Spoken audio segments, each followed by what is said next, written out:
तो मेरा नाम है निकांश एंड आज का ये वीडियो आप सभी के लिए बहुत ज़्यादा इंपॉर्टेंट होने वाला है, क्योंकि इस वीडियो में हम बात करने वाले हैं जोसा काउंसलिंग 2024 के बारे में, जिसके थ्रू आपको एडमिशन मिलेगा in IITs, NITs, IIITs and GFTI। What is जोसा?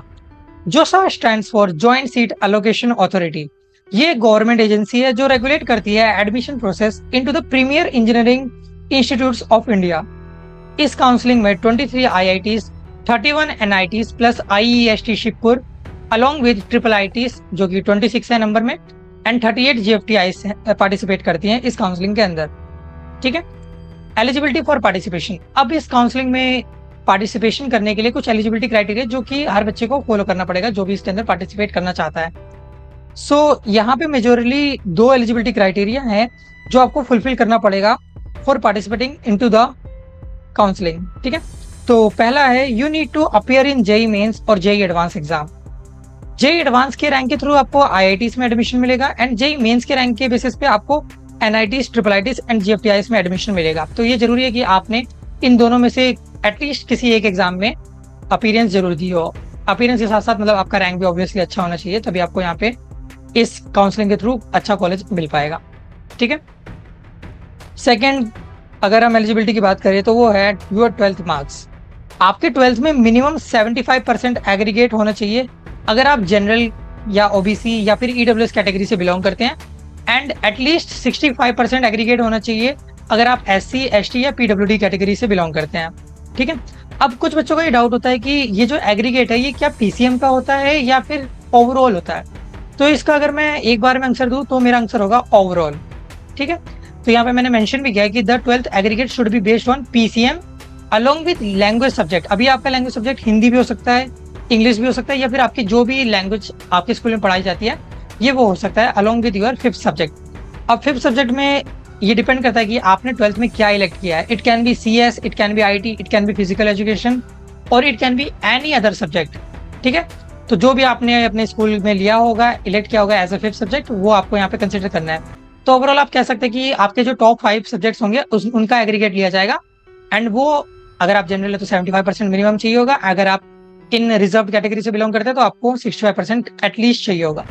ठीक है, अब एक यहाँ पे एक बात और है जो मैं आपको बताना चाहूंगा। अगर आपके 75% मार्क्स नहीं भी आ रहे हैं और आपने अगर अपने बोर्ड के आप मतलब टॉप 20 परसेंटाइल में काउंट हो रहे हो, ठीक है, अगर आपका स्कोर टॉप 20 परसेंटाइल जितना है आपके रिस्पेक्टिव बोर्ड से, तो आप ऑटोमेटिकली एलिजिबल हो जाओगे for the participation into this counselling. तो ये भी एक पॉइंट है जो आपको ध्यान देने की जरूरत है। ठीक है, यहाँ पे मेंशन भी किया हुआ मैंने, आप इसको देख सकते हो। ठीक, चलिए अब टेंटेटिव डेट्स की बात करते हैं। तो जैसे कि आपको पता है कि आपका जेई एडवांस का जो रिजल्ट है वो आएगा 9 जून 2024 को, एंड ये अभी टेंटेटिवली डेट इसकी रिलीज हुई है कि जो हमारा जोसा काउंसलिंग है वो 10 जून 2024 से लेके 20 जून 2024 के बीच में कहीं ना कहीं स्टार्ट हो जाएगा। तो अभी तो यहाँ पे ऑफिशियली टेंटेटिव डेट जो है वो 10 जून बताई जा रही है, बट मोस्ट प्रोबेबली ये 15 से 20 जून के बीच में ही स्टार्ट होएगा, जहां तक पिछले ट्रेंड्स के अकॉर्डिंग हम देखा जाए तो यही आएगा। ठीक है, let's understand the whole process. तो अब हमें समझते हैं कि आखिर आप कैसे पार्टिसिपेशन कर सकते हैं जोसा काउंसलिंग में, आपको कैसे रजिस्ट्रेशन करना होगा, क्या आपको अलग अलग जो भी क्राइटेरिया वो आपको फॉलो करने होंगे। So there are majorly 10 steps that we need to focus upon. ठीक है, तो यहाँ पे अब सबसे सिंपल वे में हम समझने की कोशिश करेंगे कि आखिर कौन से 10 वे हैं, कौन से 10 स्टेप्स हैं जो आपको लेने पड़ेंगे फॉर गेटिंग इनटू द, मतलब एक अच्छे इंस्टीट्यूट में आप कैसे एडमिशन ले पाएंगे for getting into the premier college. ठीक है, तो यहाँ पे बेसिकली जो 10 स्टेप्स हैं उनमें आ जाते हैं registration, choice filling, mock seat allotment, locking of choices, seat allotment result, print allotment letter, free slot slide, documents verification, seat acceptance and physical reporting. तो ये 10 स्टेप्स हैं जो कि कहीं ना कहीं आपको लेने पड़ेंगे, जिसके थ्रू आप अपने जोसा काउंसलिंग में पार्टिसिपेट करेंगे, स्टार्ट करेंगे एंड कहीं ना कहीं अपने कॉलेज के अंदर एंड करेंगे। ठीक है, अब हम इन सारे स्टेप्स को 1 बाय 1 समझने की कोशिश करते हैं। So let's start with step number 1, registration. तो यहाँ पे आपको दिख रहा होगा कि ऑफिशियल वेबसाइट जो जोसा की है उसका मैंने यहाँ पे लिंक लिखा हुआ है। इवन मैं डिस्क्रिप्शन में भी आपको ये लिंक दे दूंगा, तो आप उस पर टैप करके कहीं ना कहीं जोसा काउंसलिंग में रजिस्ट्रेशन अपना खुद का कर सकते हैं। अब जोसा काउंसलिंग के लिए रजिस्ट्रेशन करने की जो फी है, जो चार्जेस है वो 1500 रुपये है फॉर जनरल EWS एंड अगर आप SC ST कैटेगरी से है तो वो 1200 होंगे, ठीक है। अब ये पिछले 2-3 साल के डाटा के अकॉर्डिंग मैं आपको बता रहा हूँ, हो सकता है इस साल थोड़े बहुत माइनर चेंजेस आ जाए, बट आप एक आइडिया ले सकते हैं कि 1500 से लेके लाइक मैक्स टू मैक्स 1700 तक जा सकता है इसका प्राइस, या 2000 तक, ठीक है। तो ये आपका रजिस्ट्रेशन फी लगेगा जो कि आपको देना पड़ेगा जोसा को, जिसके थ्रू आपको काउंसलिंग में बैठने के लिए अलाउ करेगा, ठीक है। तो आपको दिख रहा होगा कि जैसे आप इस साइट को ओपन करेंगे तो आपके सामने एक ऐसा पेज सा खुलेगा जिसमें आपको खुद को रजिस्टर करना पड़ेगा। अब आपको रजिस्टर करने के लिए आपकी जो भी जेई मेन की एप्लीकेशन नंबर है उसको डालना पड़ेगा, जो भी आपको आपने पासवर्ड बनाया होगा अपने जेई मेंस में, तो वो आपको पासवर्ड डालना पड़ेगा। देन आपको यहाँ पे एक सिक्योरिटी पिन दिख रहा होगा, आप उसको यहाँ पे डालेंगे एंड लॉगिन करेंगे तो आपका जो भी जो डिटेल है वो आपका ओपन हो जाएगा, ठीक है। अगर आप जेई मेन आपने दिया है तो आप जेई मेन का अपना जो भी एप्लीकेशन नंबर आईडी वगैरह वो सब आप डालेंगे। एंड इवन अगर आपने जेई एडवांस भी क्लियर कर रखा है तो भी आप यहाँ पे जेई मेन वाला ही आईडी नंबर ये सब डालेंगे, ठीक है। तो बेसिकली यहाँ पे जो भी मेंशन होगा, अगर यहाँ पे आपको मान लीजिए एडवांस मेंशन हो जा रहा है इस बार, तो आप एडवांस वाला अपने आईडी वगैरह डालेंगे। अगर मोस्ट प्रोबेबली तो यहाँ पे मेंस ही होगा तो मेंस का ही आपको डालना पड़ेगा, ठीक है, जो भी आपका मेंस का एप्लीकेशन नंबर है। चलिए आगे बढ़ते हैं। अब जैसे ही आप लॉगिन करेंगे तो यहाँ पे आपको कुछ इस तरीके का पेज दिखेगा जिसमें आपकी सारी इन्फॉर्मेशन होगी, आपका नेम, आपका एप्लीकेशन नंबर, आपका रोल नंबर, आपका जेई मेंस में कितना स्कोर था, जेई एडवांस में कितना स्कोर था, ये सब, ठीक है।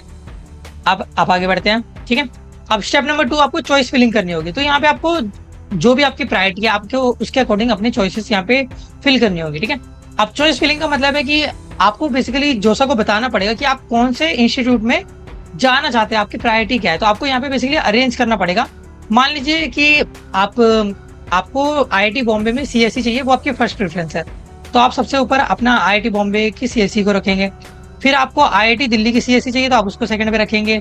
अब आपको हो सकता है कि IIT दिल्ली की CSE के अलावा आपको IIT दिल्ली की EC भी चाहिए हो, तो आप उसको थर्ड प्रेफरेंस में रख सकते हैं।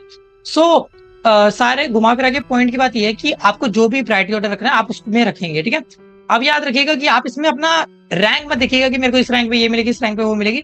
आपकी जो भी प्रायोरिटी, जो भी आपकी दिली इच्छा है, जो भी आप चाहते हैं कि मेरे को ये मिले, ये मेरे को चाहिए, ये वाली स्ट्रीम चाहिए, ये वाली ब्रांच चाहिए, इस कॉलेज में चाहिए, आप उसके अकॉर्डिंग अपना सेट कर सकते हैं। अब यहाँ पे कोई भी ऐसे मतलब लाइक रेस्ट्रिक्शन नहीं है कि आप 7 ही इंस्टीट्यूट डाल सकते हैं, 8 इंस्टीट्यूट डाल सकते हैं।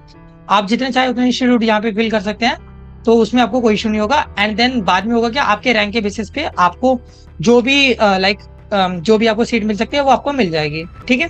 तो ये सिंपल वे में मैंने को समझा दिया है। एंड यहाँ पे प्लीज आप कोई भी गलती मत करिएगा, एंड जो भी आपका प्रेफरेंस ऑर्डर है उसमें ही रखिएगा। जो भी आपको सबसे ज्यादा चाहिए आप उसको ऊपर रखेंगे, एंड जो भी आपको थोड़ा कम चाहिए वो उसको आप नीचे रखते जाएंगे प्रायोरिटी ऑर्डर वाइज, ठीक है। आई होप आपको समझ आ गया होगा। Step number 3, mock seat allotment. अब जैसे ही आप अपना ये लाइक चॉइसेस वगैरह फिल कर देंगे तो जोसा क्या करेगा, आपको 2 मॉक सीट अलॉटमेंट करेगा, ठीक है। मॉक सीट अलॉटमेंट का मतलब है वो पिछले साल के यानी कि 2023 के जो कट ऑफ गई थी उसके बेसिस पे आपको कहीं ना कहीं जो भी आपको इंस्टीट्यूट मिल सकता है उसके बारे में इंफॉर्मेशन देगा कि लाइक पहला राउंड होगा, ठीक है। आपको पता है कि जोसा के अंदर क्या होता है, 6 राउंड्स होते हैं। हर राउंड में आपको आपके रैंक के अकॉर्डिंग सीट मिलती है, ठीक है। अब आपके पास कई सारे ऑप्शन होते हैं उसमें कि अगर आपको सीट पसंद आ गई पहले ही राउंड में तो आप उसको फ्रीज कर सकते हैं, आप फ्लोट कर सकते हैं, आप स्लाइड कर सकते हैं, जिसके बारे में भी हम आगे डिस्कस करेंगे इसी वीडियो में। बट आप एक मोटा मोटा आइडिया भी ले सकते हैं कि आपको सीट मिलेगी, आपको उसके एक्सेप्ट या रिजेक्ट करना होगा, आप ऐसे समझ लीजिए। तो ये पूरा प्रोसीजर आपको अच्छे से समझ आ जाए, इसलिए जोसा क्या करता है, आपको मॉक सीट अलॉटमेंट करता है, ठीक है। तो पिछले साल के रैंक के बेसिस पे आपको कहीं ना कहीं सीट प्रोवाइड करता है। एंड देन आपके पास जो भी ऑप्शन होते हैं फ्रीज, फ्लोट, स्लाइड के, वो आपको दे देता है, ठीक है। तो ऐसे 2 मॉक सीट अलॉटमेंट होंगे जिसके के थ्रू आप समझ पाए कि यहाँ पे आखिर वर्किंग होती कैसे, आपको कैसे सीटें यहाँ पे मिलती हैं, ठीक है। तो ये आपका स्टेप नंबर 3 हो गया। आपके 2 मॉक सीट अलॉटमेंट होंगे, आपको उसमें पार्टिसिपेशन करना होगा। ऑटोमेटिकली आप रजिस्टर करेंगे तो पार्टिसिपेशन हो जाएगा। तो जैसे ही आप उसमें पार्टिसिपेट करेंगे तो यहाँ पे आपको देख रहा होगा कि यहाँ पे एक बच्चे का मैंने सैंपल उठाया हुआ है, तो यहाँ पे उसको मॉक सीट अलॉटमेंट में यहाँ पे CSE मिल रही है लाइक IIT बॉम्बे में, ठीक है।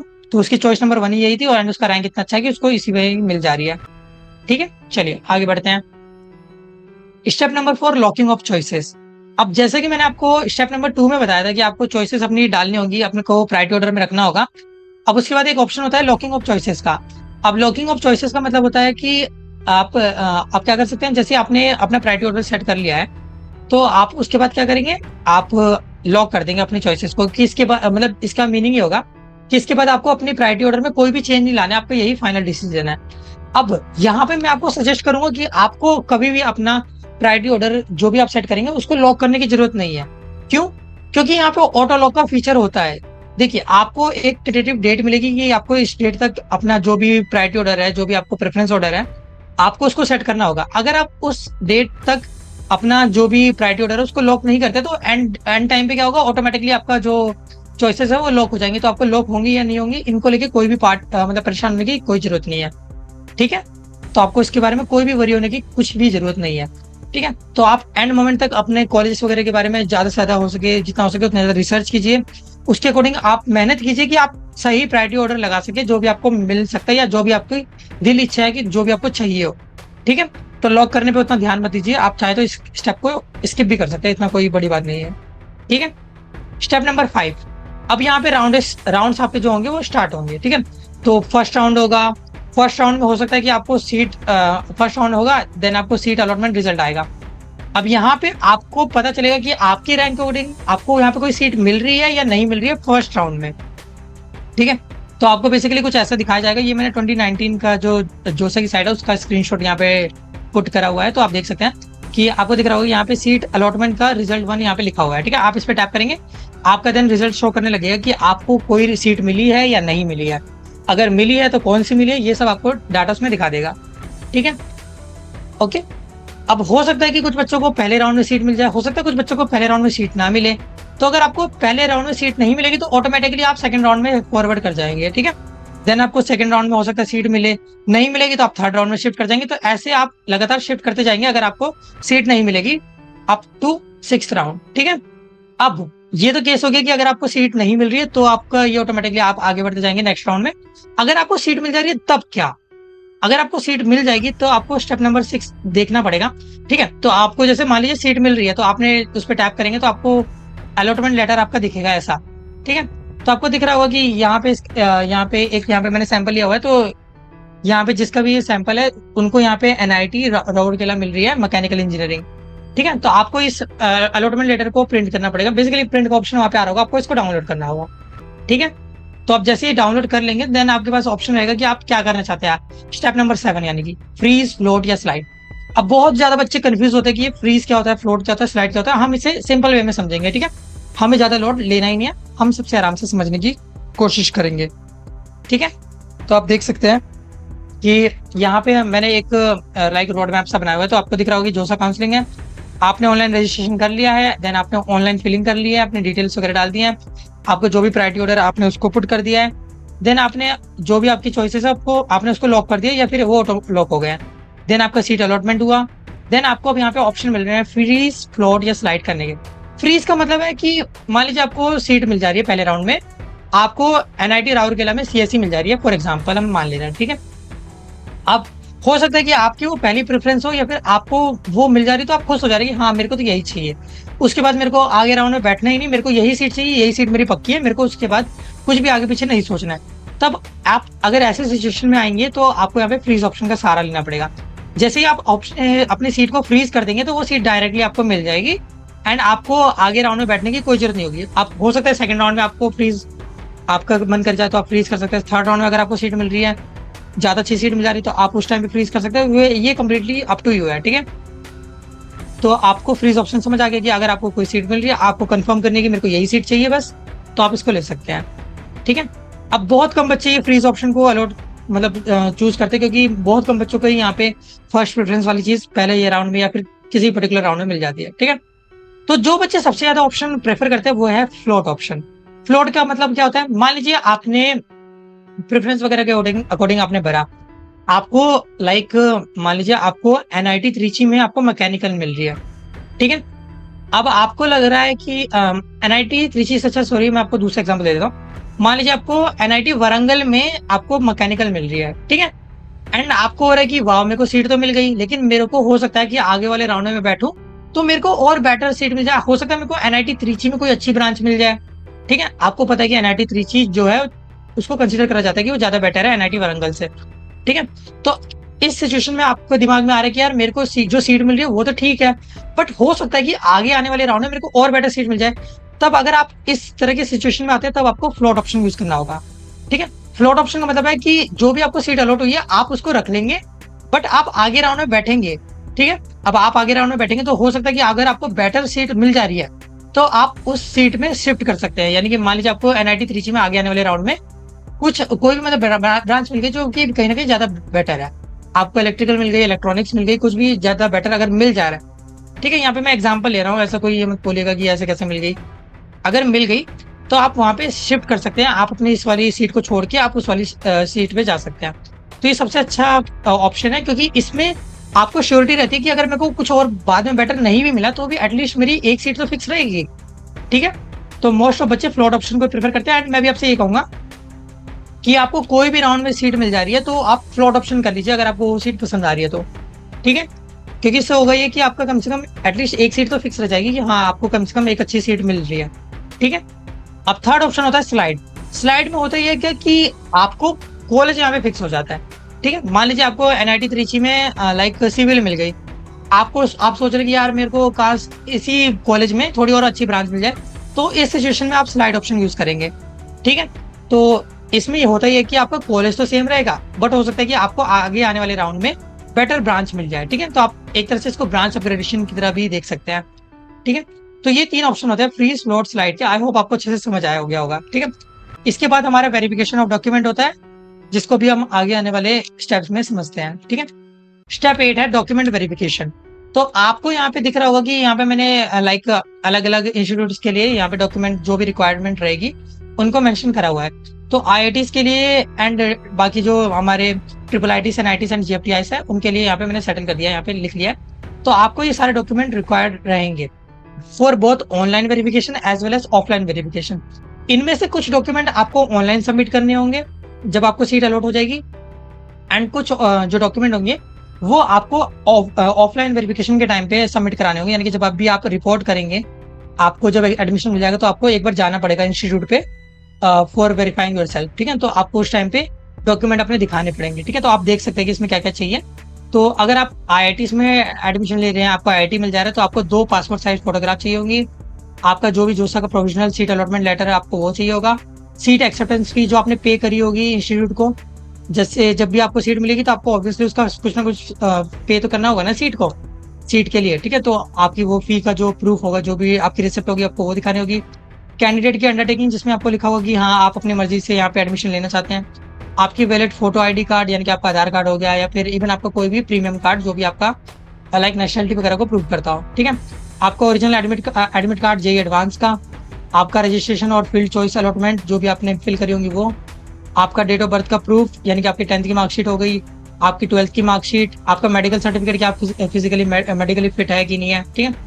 आपका डीएस सर्टिफिकेट अगर आप एप्लीकेबल है इसके लिए, आपका पीडब्ल्यू सर्टिफिकेट अगर आप एप्लीकेबल है, या अगर आप किसी कैटेगरी से बिलोंग करते हैं, आपको कैटेगरी सर्टिफिकेट चाहिए शो करना है, कैटेगरी बेसिस पे आपको रैंक सीट मिली है तो आपको वो दिखाना पड़ेगा, ठीक है। एंड अगर आप फॉरेन नेशनल है तो आपको ये फिर ये रिमेनिंग जो भी डॉक्यूमेंट है आपको ये दिखाना पड़ेगा, ठीक है। ऑलमोस्ट सेम चीजें यहाँ पे triple I T NITs and GFTIs के लिए भी है, बस आपको यहाँ पे जेई एडवांस की जगह जेई मेन का स्कोर कार्ड वगैरह दिखाना पड़ेगा। तो आप इसको भी पढ़ सकते हैं, ऑलमोस्ट सेम है, ज्यादा कोई अंतर नहीं है, ठीक है। आपको ये सारे डॉक्यूमेंट पहले से ही पक्के रखने हैं, ठीक है। कोई भी एरर ना हो। आप जब ऑनलाइन वेरिफिकेशन कराएंगे तो आपको ये देखना होगा कि आपके जो भी डॉक्यूमेंट है आप उसको एकदम क्लियर दे रहे हैं, उसमें कोई भी ब्लर इमेज नहीं है, कुछ भी लाइक परेशानी वाली बात नहीं है, ठीक है। तो आपको सब कुछ अच्छे से करके रखना होगा। ओके, चलिए आगे बढ़ते हैं। जब भी आपको सीट मिल जाएगी तब आपको सीट एक्सेप्टेंस फी पे करनी होगी, जो कि है हमारा स्टेप नंबर 9। सीट आपको मिली, आपको सीट का पैसा देना पड़ेगा। अब अगर आप जनरल ओबीसी या ईडब्ल्यूएस कैटेगरी के तो आपको 35,000 रुपीज पे करने होंगे। अगर आप एससी या एसटी कैटेगरी के तो आपको 15,000 रुपीज पे करने होंगे, ठीक है। तो ये आपके सीट एक्सेप्टेंस फी है कि आप जो सबको दे रहे बता रहे हैं कि हाँ भाई हमको ये सीट मिल गई, हमको ये सीट पसंद आ गई, एंड हम इस सीट को अपना पक्का बनाना चाहते हैं कि हाँ ये हमारी हो जाए, तो उसके लिए आपको ये अमाउंट पे करना होगा, ठीक है। चलिए स्टेप नंबर 10 जो कि हमारा लास्ट स्टेप है वो है फिजिकल रिपोर्टिंग। फिजिकल रिपोर्टिंग में बेसिकली आपको इंस्टीट्यूट में जाना होगा। आपको वहां पे जो भी आपकी जो पार्शियल एडमिशन फी है जो कि बच जाती है, देखिए आपको एक सीट एक्सेप्टेंस फी पे करनी होती है और एक थोड़ा सा अमाउंट और होता है जो कि आपको पार्शियल एडमिशन फी कहलाता है, जो आपको फिजिकल रिपोर्टिंग के टाइम पे जमा कराना होता है, ठीक है। तो आपको यहाँ पे अपने लाइक जो भी आपको कॉलेज अलॉट हुआ है आपको वहां पे जाना होगा। आपको वहां पे अपने जो भी डॉक्यूमेंट है वो वेरीफाई कराने होंगे, एंड देन आपको जो भी आपकी पार्शियल एडमिशन फी है वो आपको पे करनी होगी। तो जनरल ओबीसी या फिर ईडब्ल्यूएस के लिए आपको 40,000 रुपए पे करने होंगे, एंड अगर एससी या एसटी कैटेगरी से आप आए तो आपको 20,000 रुपए पे करने होंगे, ठीक है।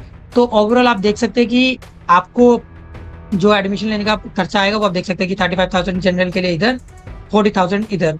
ठीक है, तो ये आपके ऑलमोस्ट 75,000 ये हो गए।